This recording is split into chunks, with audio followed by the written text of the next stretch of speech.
22 years of marriage ended the moment I walked through that door. She wasn't sorry. She was annoyed I'd found out. I said nothing and left. By sunrise, I'd cut every connection. Then someone called me with information that turned everything into something much darker. My name is Brandon Hayes. I'm 44 years old, and until 3 weeks ago, I thought I had it all figured out. I'm a senior consultant and co-owner of Hayes Kingsley Management Consulting, a firm I built from the ground up with my college buddy Brett Kingsley. We met freshman year at UT Austin, became inseparable, and after graduation, we decided to go into business together. For 20 years, we've been helping mid-sized companies streamline operations, cut costs, and maximize efficiency. The business has been good to us, really good. We've got offices in Dallas and Houston, 15 full-time consultants on staff, and a client roster that reads like a who's who of Texas industry. I met Miranda at a charity gala 23 years ago. She was working as an accountant for a nonprofit, sharp as a tack, beautiful in a way that didn't need announcing. She had this quiet confidence that drew me in. We dated for 6 months before I proposed, got married at a small ceremony in Hill Country, and 3 years later, our son Owen was born. When he turned 2, Miranda joined our firm as financial controller. It made sense at the time. She knew numbers. I trusted her completely, and having her manage the books meant one less thing to worry about. Brett thought it was a great idea too. Keep in the family, he said, clapping me on the back. Owen just started his freshman year at Texas A&M, studying business. Smart kid, good head on his shoulders. We'd saved for years to make sure he wouldn't graduate buried in debt. Everything seemed to be falling into place. 3 weeks ago, I came home early. We just closed a massive contract with a manufacturing client outside San Antonio, and my partner Brett suggested we call it a day, grab some drinks to celebrate. I told him I'd take a rain check, wanted to surprise Miranda at home, maybe take her out for dinner. I stopped at a jewelry store on the way, something I've been planning for months. Tucked inside my jacket pocket was a small velvet box. Inside that box was a sapphire ring, custom-made, an anniversary gift. Not just any ring, though. It had belonged to my grandmother, reset with a new band and engraving. 22 years together deserved something meaningful. The house was quiet when I walked in. Too quiet. Miranda's car was in the driveway, but I didn't hear music or the TV. I set my briefcase down by the door, slipped off my shoes, and called her name. Nothing. Then I heard it, muffled sounds coming from upstairs. At first, I thought maybe she was on a work call, her voice low and urgent. But as I climbed the stairs, the sounds became clearer. Laughter, heavy breathing, the unmistakable rhythm of something I didn't want to acknowledge. I stood outside our bedroom door for what felt like an eternity, my hand hovering over the doorknob. Part of me wanted to turn around, walk back down those stairs, and pretend I'd never come home early. But I couldn't. I pushed the door open. Miranda was in our bed, tangled up with someone I knew all too well. Brett Kingsley, my business partner, my best friend for over 20 years. The man who'd been best man at our wedding. The man who was Owen's godfather. They both froze. Brett scrambled for his clothes, stammering something incoherent. Miranda just stared at me, not with shame or guilt, but with irritation. Like I'd walked in on her yoga session instead of destroying the foundation of our entire life together. Brandon, she said flatly, pulling the sheet up. You're home early. I couldn't speak. My throat felt like it was closing. I just stood there, staring, the velvet box still in my pocket, feeling heavier than it should. It was just once, get over it. Miranda snapped, her voice cold and dismissive. Brett finally found his voice. Man, I'm sorry. I didn't mean for this. Shut up, Brett, she cut him off. Then she looked back at me, and what she said next is something I'll never forget. She smirked, actually smirked, and said, he's better in bed anyway. I didn't yell. I didn't throw anything. I simply nodded, turned around, and walked out. I don't remember getting into my car. One moment I was standing in that doorway, the next I was behind the wheel, gripping the steering wheel so hard my knuckles turned white. The velvet box was still in my jacket pocket, pressing against my ribs like a knife. I didn't know where I was going. I just drove. The streets of Dallas blurred past me. Traffic lights, storefronts, other cars, all of it meaningless. My mind kept replaying the scene over and over. Miranda's face, that smirk, the coldness in her voice. Brett scrambling for his pants like a teenager caught by his parents. 22 years. 22 years of marriage, of building a life together, of trusting her with everything I had. And she threw it away like it was nothing. My phone started buzzing in the cup holder. I glanced down. Miranda. Then Brett. Then Miranda again. I ignored them all. What could they possibly say that would make any of this better? That it was a mistake? That they were sorry? Miranda had already made it clear she wasn't sorry. She was annoyed that I caught them. I pulled into the parking lot of a shopping center and just sat there, engine running, staring at nothing. A woman walked past with a stroller. A couple came out of a restaurant laughing. Normal people living normal lives, unaware that someone's entire world had just collapsed a few feet away from them. My phone buzzed again. This time it was a text. I told myself not to look, but I did anyway. It was from Miranda. We need to talk. Come back home. I almost laughed. Come back home. Like I was the one who'd done something wrong. Like I was the one who needed to explain myself. Then another text came through, this time for Brett. Man, I'm so sorry. I never meant for this to happen. Call me. I deleted both messages without responding. Eventually, I started driving again. I didn't have a destination in mind until I found myself pulling up in front of a small house in East Dallas. My friend Eric lived here. We'd known each other since high school, stayed close even though life had pulled us in different directions. He was one of the few people I could trust, one of the few people who wouldn't judge me or try to fix things before I was ready. I knocked on the door. Eric opened it, took one look at my face, and stepped aside without a word. That's the thing about real friends. They know when to talk and when to just let you exist. Guest room's ready, Eric said quietly, heading toward the kitchen. I'll grab you a beer. I walked into the guest room and sat on the edge of the bed. The room was simple, clean, nothing like the master bedroom I'd shared with Miranda for over 2 decades. I pulled the velvet box out of my jacket and set it on the nightstand. The sapphire caught the light from the window, shimmering like it didn't know it was about to become the most expensive reminder of my stupidity. Eric came in with 2 beers, handed me one, and sat down in the chair across from me. You don't have to talk about it, he said. She was with Brett. I said, my voice coming out flat and distant, like it belonged to someone else. In our bed. Eric didn't say anything. He just nodded, took a long drink from his beer, and stayed. That night, I didn't sleep. I just stared at the ceiling, replaying every moment, every sign I'd missed, every lie I'd believed. By morning, the numbness had started to harden into something else. Not rage. Not yet. Just a cold, clear certainty that everything was about to change. The morning light came through the blinds in Eric's guest room, but I'd already been awake for hours. My phone had been buzzing nonstop since 6 in the morning. Miranda. Brett. Miranda again. I let every call go to voicemail. Whatever they had to say, I didn't want to hear it. Not yet. Maybe not ever. Around 8, I finally got up, showered, and borrowed a clean shirt from Eric. He was already in the kitchen, making coffee when I came downstairs. Sleep at all? Eric asked, handing me a mug. Not really, I said, taking a long sip. The coffee was strong, bitter, exactly what I needed. He nodded, didn't push. That's what I appreciated about him. He knew when to give space and when to just exist in the same room without filling it with meaningless words. I sat at the kitchen table and pulled out my laptop. If Miranda and Brett thought I was going to fall apart, they were wrong. I'd spent 2 decades building a business, managing crises, solving problems that seemed impossible. This was just another problem. A devastating one, sure, but still solvable. And I'd learned a long time ago that the best way to handle a crisis was to take action, to control what you could control. First things first, money. I logged into our joint bank account, the one Miranda and I had shared for years. My name was the primary account holder. I'd set it up that way back when we first got married because I handled all the finances. I transferred half the balance, about $43,000, into a separate account I'd opened online that morning, one she had no access to. The other half could stay for now. I wasn't trying to leave her destitute. I was just protecting myself. Then I changed the passwords on every account I could think of. Bank accounts, credit cards, investment portfolios, everything. Every time I hit the confirm button, it felt like cutting another thread that had tied us together. Next, I called our landlord.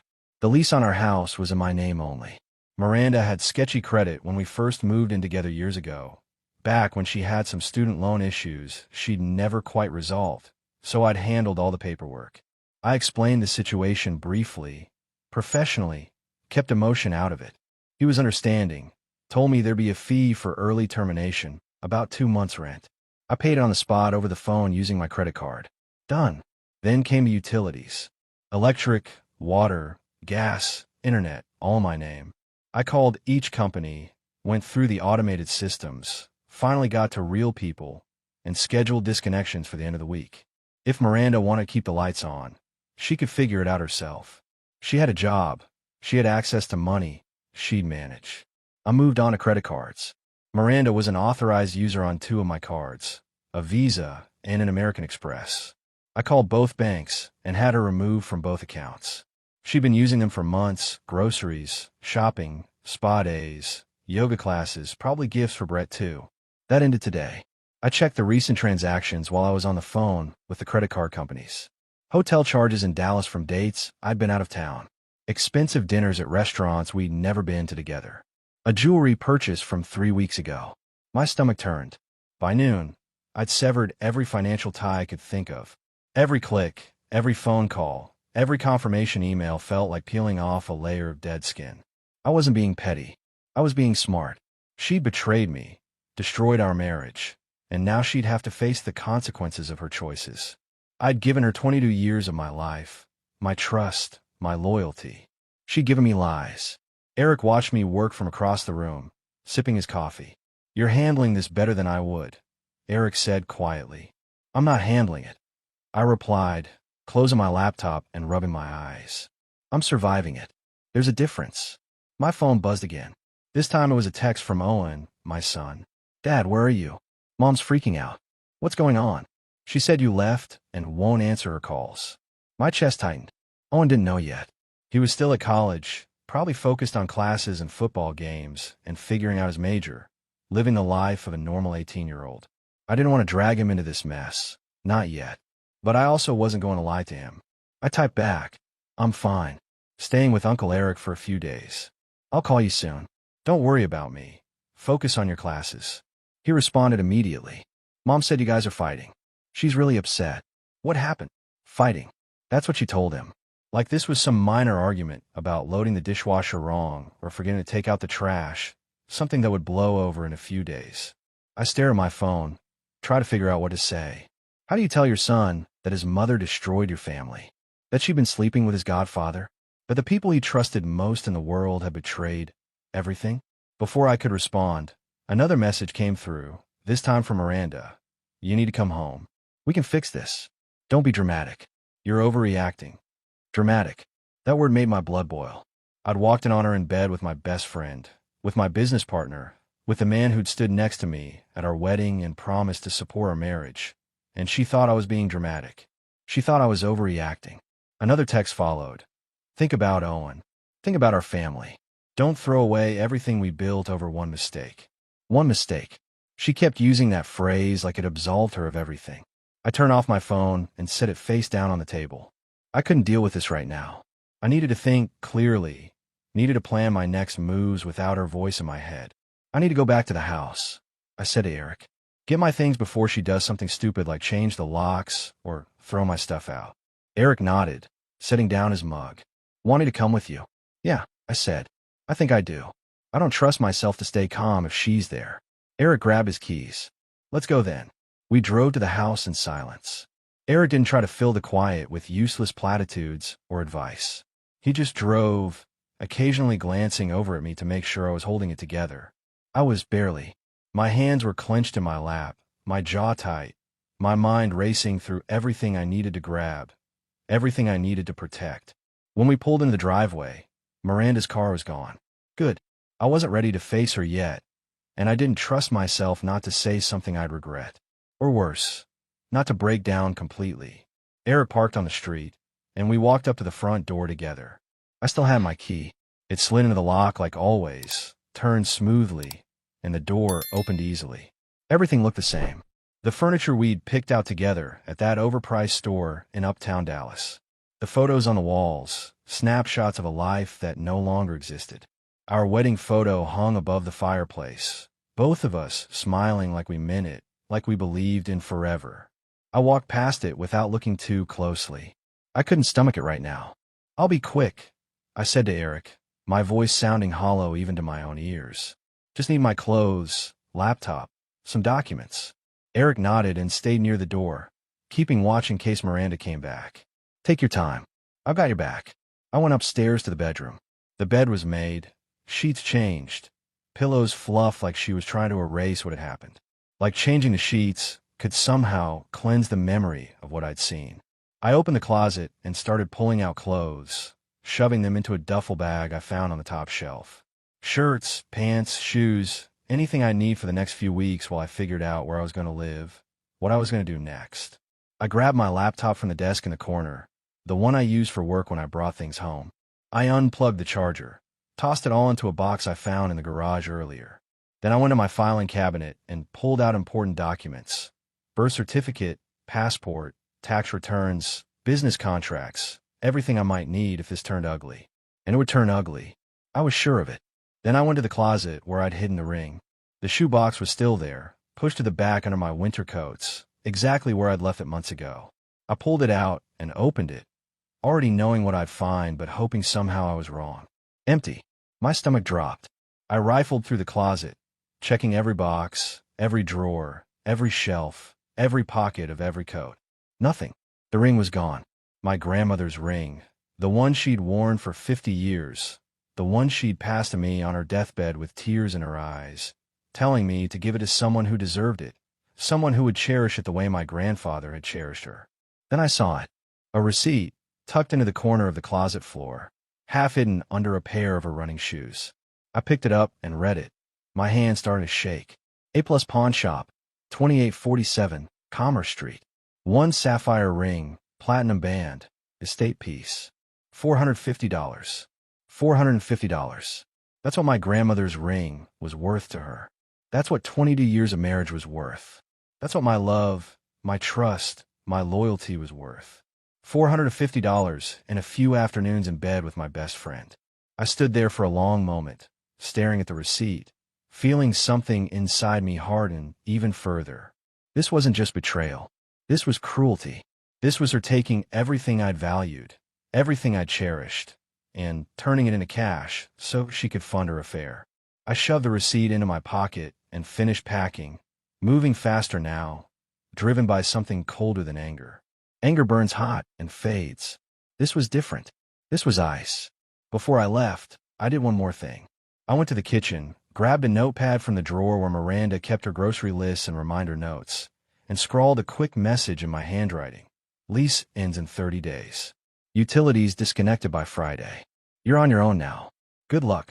I left the note on the counter next to the coffee maker, where I knew she'd see it first thing in the morning, grabbed my things, and walked out. Eric was waiting by the car. He took one look at my face and didn't ask questions.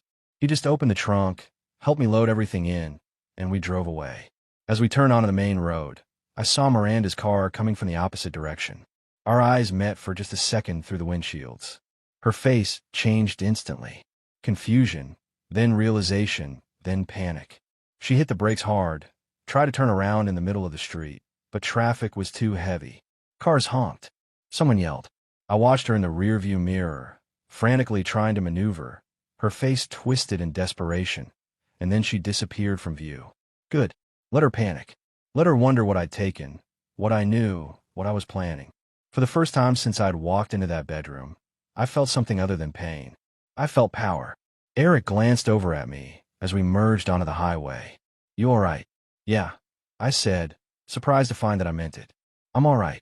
Back at Eric's place, I sat at the kitchen table and finally turned my phone back on.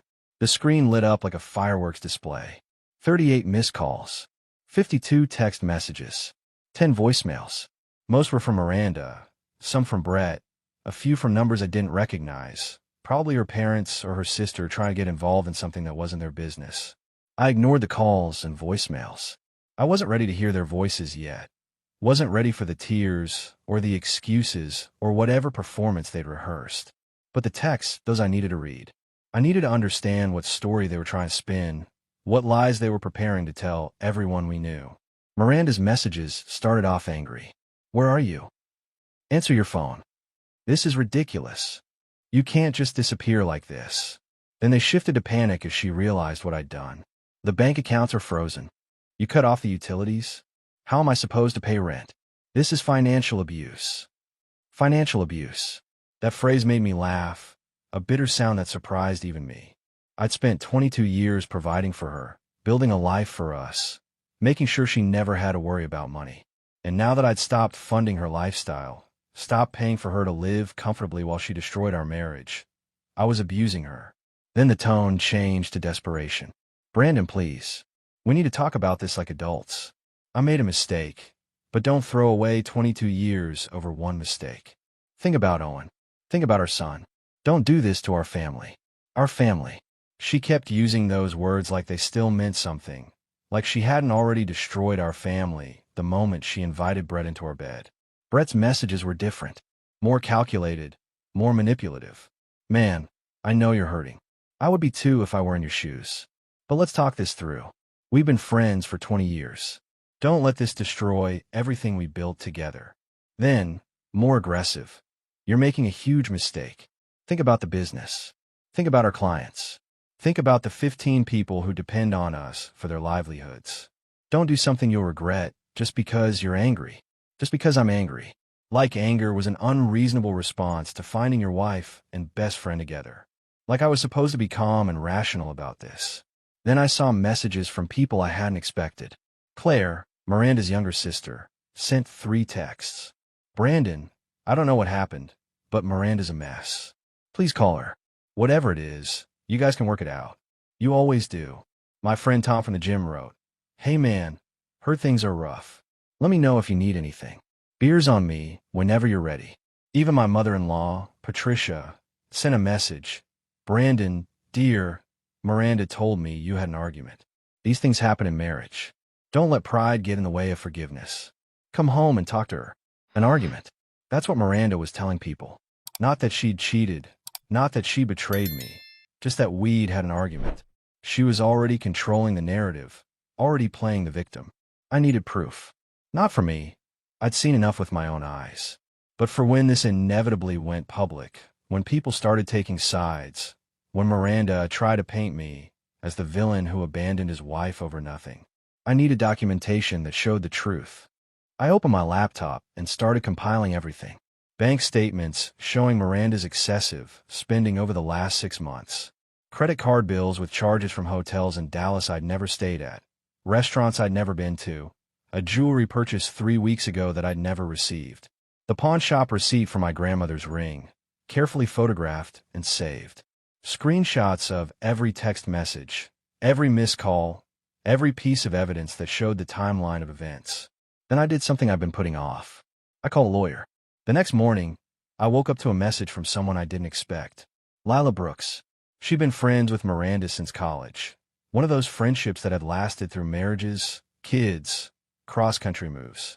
I'd always liked Lila. She was straightforward, didn't tolerate nonsense, had a way of seeing through people's facades. But she was Miranda's friend, not mine, so I was surprised to see her name on my screen. Her message was brief. "Brandon, I heard what happened. I think you should know something. Can we talk? It's important." I called her immediately. She answered on the first ring. "Brandon," Lila said, her voice careful, measured. I wasn't sure if I should reach out, but I couldn't stay silent anymore. Not after what Miranda's been telling people. "What is she saying?" I asked, already knowing it wouldn't be the truth. "That you overreacted to a misunderstanding," Lila said. "That you walked in on something that looked bad but wasn't what it seemed. That you've been distant and cold for months, and she thinks you're having some kind of breakdown." I felt my jaw tighten. "And you're calling to tell me you believe her?" "No," Lila said firmly. "I'm calling to tell you she's lying. Brandon, this wasn't a one-time thing. I've known for months." My grip tightened on the phone. "How long?"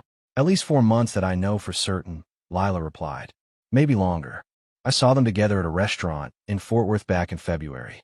They were holding hands across the table, kissing, acting like a couple. I confronted Miranda about it the next day, and she broke down, admitted everything, begged me not to tell you. She said it was complicated, that she was confused about her feelings, that she'd ended soon. Obviously, she didn't. For months. Minimum. Which meant every late night at the office, every business trip she claimed Brett needed help with, every weekend she'd said she was meeting girlfriends for brunch, It was all lies. Every time I'd kissed her goodbye in the morning, every time I told her I loved her, she was already betraying me. Why are you telling me now? I asked, my voice rough. Because you deserve to know the truth, Lila said. And because Miranda called me yesterday, trying to get me to vouch for her, to tell you it was just a one-time mistake, to help her convince you to forgive her. I can't do that, Brandon. I won't lie for her. Not about this. Thank you, I said quietly, for being honest with me. There's something else you need to know, Lila continued, her voice dropping. Brett's married. His wife, Emma, she's 7 months pregnant with their first child. I don't know if she knows about the affair, but she deserves to. My blood ran cold. Brett was married. I'd known that, obviously. I'd been at their wedding 5 years ago, stood up there as his best man, toasted to their future. But I hadn't thought about Emma in all of this, hadn't considered that she was another victim in this mess. And she was pregnant, carrying Brett's child while he destroyed their marriage. I don't know if she knows, I said. But you're right. She should. I have her number if you want it, Lila offered. I hesitated. Did I want to be the one to tell Emma? Did I want to be responsible for destroying her world the way mine had been destroyed? Send it to me, I said finally. Because if someone had told me earlier, if someone had warned me before I'd walked in on them, maybe I could have protected myself better. Maybe it would have hurt less. 20 minutes later, I was staring at Emma Kingsley's contact information, trying to find the right words to tell a pregnant woman that her husband had been cheating on her with my wife. I stared at Emma Kingsley's phone number for 20 minutes before I finally worked up the courage to type out a message. My hand was shaking slightly as I wrote, deleted, and rewrote the words.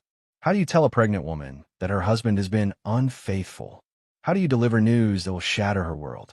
Finally, I settled on simple and direct. Emma, this is Brandon Hayes, Brett's business partner.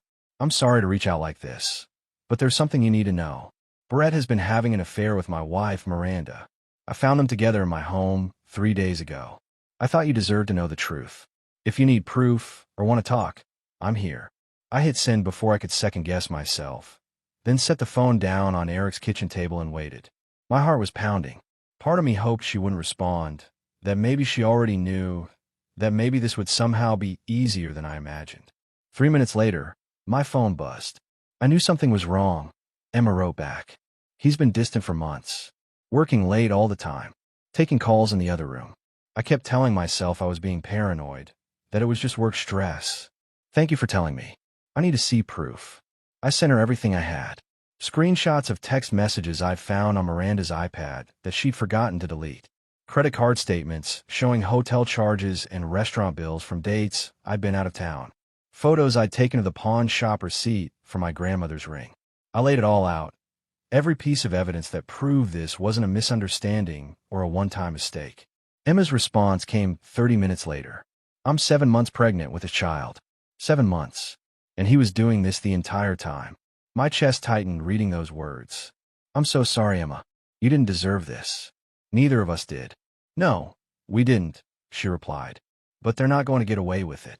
I'm calling a lawyer tomorrow morning, and I'm going to make sure everyone knows exactly what kind of man Brett Kingsley really is. The next morning, I woke up to a text from Emma. I did something last night. I thought you should know. My stomach dropped. What did you do? I went to the office, Emma wrote. I have keys because Brett always loses his. I went through his desk, his computer, his files. Brandon, this affair has been going on for at least 6 months. I found emails, hotel reservations, everything. They've been using company credit cards to pay for their hotel rooms. That's embezzlement. 6 months. Even longer than Lila had thought.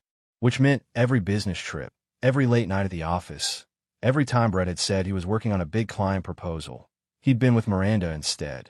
I took photos of everything, Emma continued, and I sent them to your company's board of directors this morning. Brett's been stealing from the business to fund his affair. That violates his fiduciary duty as a partner. They'll have to investigate. I sat back in my chair, processing this. Emma had just weaponized the corporate structure against them. If the board launched an investigation and found evidence of embezzlement, Brett could be removed as a partner. He could lose everything. Thank you, I typed back, for doing what I should have thought to do. We're in this together now, Emma replied. They destroyed our families. Let's make sure they face real consequences. I called my lawyer, Patricia Holt, and explained everything Emma had found. She was silent for a long moment after I finished. Mr. Hayes, Patricia said finally, her voice sharp and professional.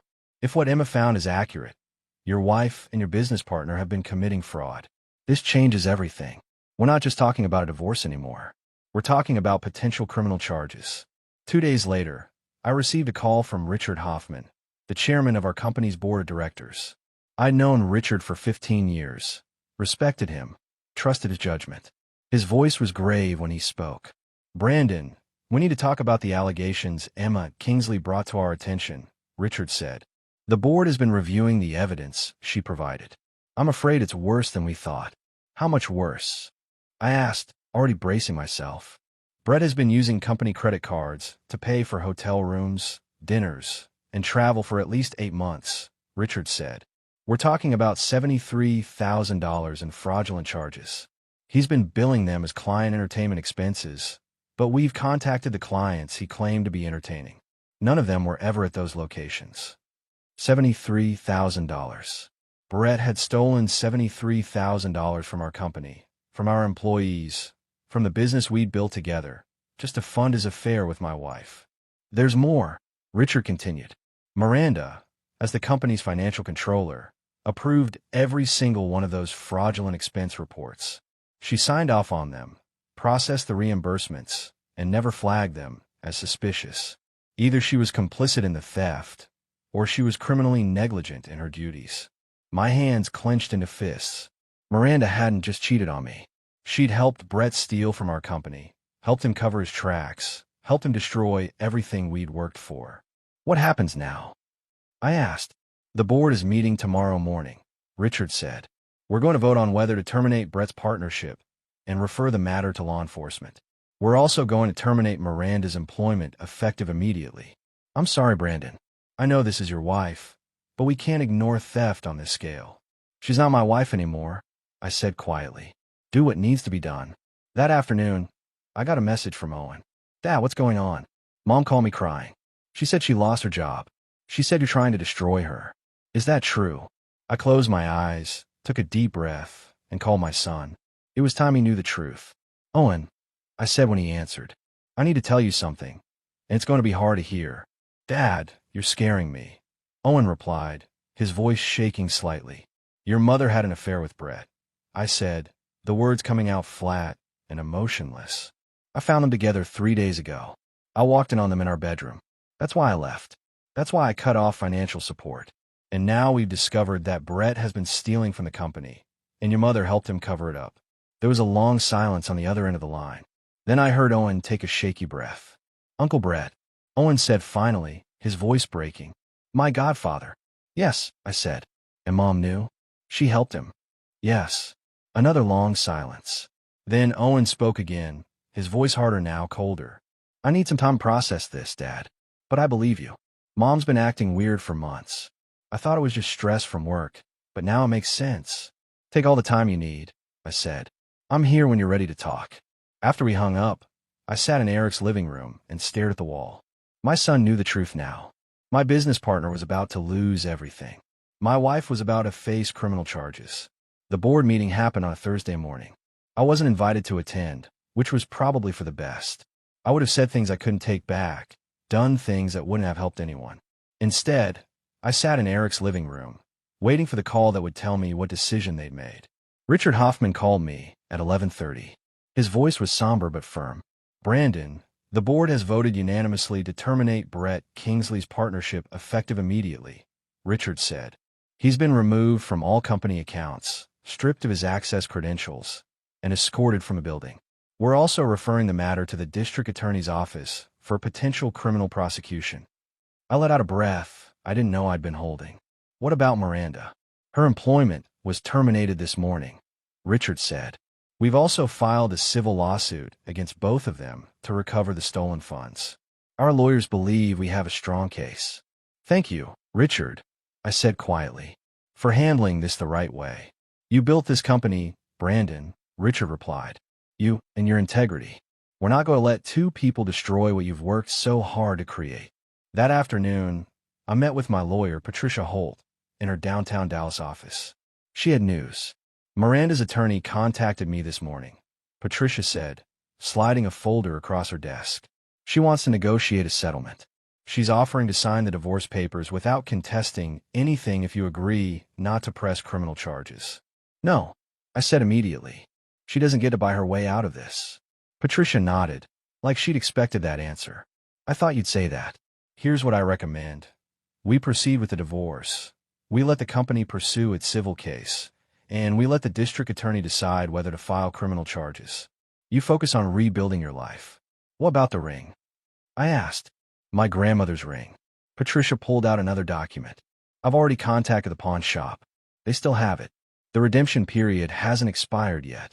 I can have someone pick it up today if you want. Yes, I said. I want it back. 2 days later, I was sitting in that same pawn shop, holding my grandmother's sapphire ring in my hand. The jeweler had cleaned it, and it sparkled under the fluorescent lights like it hadn't been betrayed and sold for $450. You're lucky, the clerk said. Another week, and it would have been sold. Lucky. I almost laughed at that word. But as I walked out of that pawn shop with the ring safely in my pocket, I realized maybe I was lucky. Lucky to have found out when I did. Lucky to have friends like Eric who gave me a place to stay without asking questions. Lucky to have a son who believed in me. Lucky to have escaped a marriage that had been built on lies. That night, Emma Kingsley called me. I wanted you to know, Emma said, her voice stronger than I'd heard it before. Brett came by the house today to get his things. He tried to apologize, tried to explain.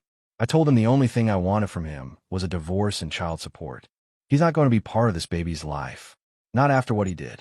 I'm sorry, Emma, I said. You and your baby deserved better. So did you, Emma replied. But we're going to be okay, Brandon. Both of us. We're stronger than they ever gave us credit for. She was right. I was already stronger than I'd been a week ago. Clearer. More focused. And for the first time since I'd walked into that bedroom, I felt like maybe, just maybe, I was going to survive this. 4 months later, I stood in the empty living room of my new apartment in uptown Dallas. It was smaller than the house I'd shared with Miranda, but it was mine. Every piece of furniture, every dish, every towel had been chosen by me, for me. No compromises, no shared decisions. Just my space, my rules, my life. Owen came by that afternoon and helped me unpack the last few boxes. He'd been staying with me on weekends, coming home from Texas A&M whenever he could. Our relationship had grown stronger in ways I never expected. The divorce had hurt him, I knew that, but it had also shown him that sometimes the strongest thing you can do is walk away from people who don't value you. Dad, where do you want this? Owen asked, holding up a framed photo of the two of us from his high school graduation. On the bookshelf, I said, right in the center. Owen placed it carefully, then stepped back to look at it. Have you heard from Mom lately? No, I said. Have you? She calls sometimes, Owen admitted. Tries to explain, tries to justify what she did. I don't really want to hear it. I told her I needed space. That's fair, I said. You don't owe her forgiveness just because she's your mother. The divorce had been finalized 2 weeks ago. Miranda had ultimately signed the papers without contesting anything, probably because her lawyer told her she had no case. She'd walked away with almost nothing. No alimony, no share of the business, no claim to any of our assets. The prenup we'd signed 22 years ago had protected me, and her infidelity had voided any claim she might have had. Brett had fared even worse. The district attorney had filed criminal charges for embezzlement and fraud. He was facing up to 5 years in prison. His wife Emma had filed for divorce and sole custody of their daughter, who'd been born 6 weeks ago. I'd sent Emma flowers at the hospital with a card that said simply, "Congratulations. You're going to be an amazing mother." The business was thriving without them. I'd brought in a new partner, someone I'd known professionally for years but never worked with closely. We were landing new clients, expanding into Houston and San Antonio, building something even stronger than before. My phone buzzed. A text from Eric. "Dinner tonight? There's someone I want you to meet." I smiled. Eric had been not so subtly trying to set me up with various women for the past month. I wasn't ready yet. Not really, but I appreciated his efforts. Sure, I typed back, but no promises. I looked around my new apartment, at the life I was building from scratch. It wasn't the life I planned. It wasn't the future I'd imagined when I designed that sapphire ring for Miranda. But it was mine, and it was honest, and it was good. Owen put his hand on my shoulder. "You okay, Dad?" Yeah, I said, and I meant it. I'm okay. I'd learned something important over the past 4 months. Betrayal doesn't have to destroy you. It can reveal who you really are, what you're really made of. And sometimes, losing everything is the first step to finding yourself. The ring sat in a safe deposit box now, waiting for the right person. Someone who would cherish it the way my grandmother had. Someone who would value loyalty and honesty and love. Someone who deserved it. That person wasn't Miranda. But someday, when I was ready, that person would come along. And I'd be ready for them.